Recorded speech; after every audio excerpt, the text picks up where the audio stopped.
السلام علیکم ورحمۃ اللہ وبرکاتہ۔ سدیس درس تفسیر اور پارہ ہے 10ویں پارے کا آغاز ہے، اور چونکہ سورہ انفال ابھی ہماری مکمل نہیں ہوئی ہے، 10ویں پارے کے آغاز میں بھی سورہ انفال کا ہی کچھ حصہ ہے۔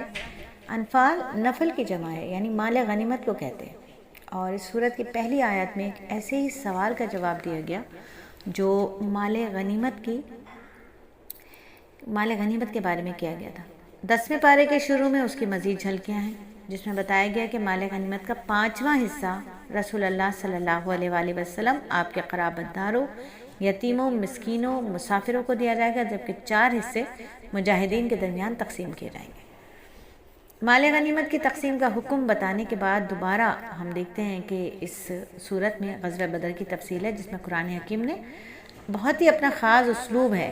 قرآن حکیم کا، تو اس نے اس کی منظر کشی کی ہے۔ جب اس منظر کشی کو ہم پڑھتے ہیں تو گویا ایسا لگتا ہے جیسے پڑھنے والا جو ہے وہ اپنی آنکھوں سے اس غزوے کا حال دیکھ رہا ہے۔ اللہ فرماتے ہیں وہ وقت یاد کرو جب تم لوگ وادی کے قریب والے کنارے پر تھے اور وہ لوگ دور والے کنارے پر تھے، اور قافلہ تم سے نیچے کی طرف۔ اب دیکھیں کتنا خوبصورت انداز بیاں ہے اللہ رب العزت کا، ایسا لگ رہا ہے جیسے واقعی ہم یہ سب کچھ اپنی آنکھوں سے دیکھ رہے ہیں۔ کیا فرماتے اللہ فرما رہے وہ وقت یاد کرو جب تم لوگ وادی کے پرلے والے کنارے پر تھے، قریب والے کنارے پر تھے، اور وہ لوگ دور والے کنارے پر، اور قافلہ تم سے نیچے کی طرف۔ اور اگر تم پہلے سے لڑائی کا وقت آپس میں طے کرتے تو وقت طے کرنے میں تمہارے درمیان ضرور اختلاف ہو جاتا،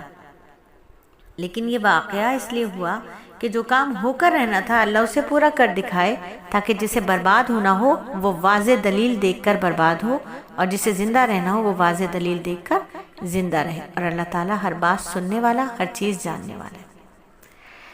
یعنی اس سے مراد جو ہے نا وہ غزوہ بدر کا جو دن ہے، یوم فرقان،